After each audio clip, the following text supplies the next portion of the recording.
اگر آپ کسی بھی چیز سے زیادہ پیسہ چاہتے ہیں تو آپ کو ساری زندگی خرید اور بیچ دیا جائے گا۔ غم مت کرے، جو چیز آپ سے چھن گئی ہے وہ کسی اور شکل میں آپ کو ضرور ملے گی۔ اس دنیا میں کوئی خزانہ سانپ کے بغیر، کوئی پھول کانٹا کے بغیر اور کوئی خوشی غم کے بغیر نہیں ہے۔ جب آپ کو پروں کے ساتھ پیدا کیا گیا ہے تو پھر ساری زندگی رینگنے کو ترجیح کیوں دیتے ہو؟ جب آپ اپنے دل سے کام کرتے ہیں تو آپ کے اندر خوشی کا دریا بہنا شروع ہو جاتا ہے۔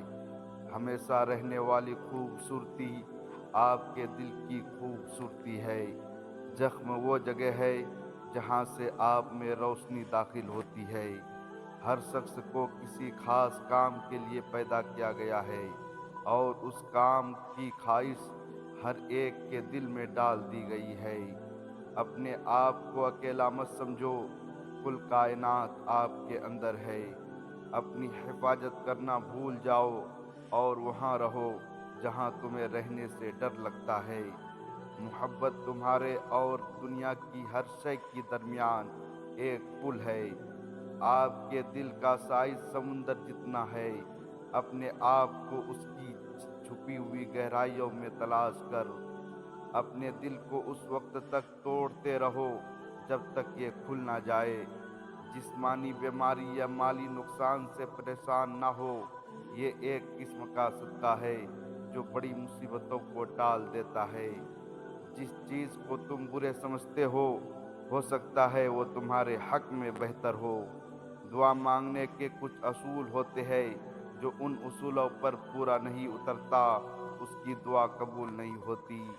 بعض اوقات انسان سکون کو ہر چیز میں تلاش کرتا ہے لیکن وہ اس کی اپنی ذات میں چھپا ہوتا ہے۔ اگر غرور میں مبتلا ہونے سے بچنا چاہتے ہو تو خود سے زیادہ ذہین شخص کی صحبت اختیار کرو۔ اگر اچھا بولنا چاہتے ہو تو اچھا پڑھنے اور سننے کی عادت ڈالو۔ برے کاموں کی سزا ضرور ملتی ہے لیکن سزا کا انداز مختلف ہو سکتا ہے۔ خود غرض ظاہر اور بیوقوف لوگ پر جب احسان کرو تو پھر ان کے شر سے بچو۔ اگر دنیا اور آخرت کی کامیابی چاہتے ہو تو اللہ کے بندوں سے اچھا سلوک کرو۔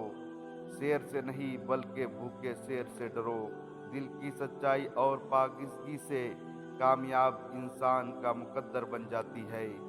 جب انسان اللہ کے قریب ہوتا ہے تو اللہ بھی اس کے قریب ہو جاتا ہے۔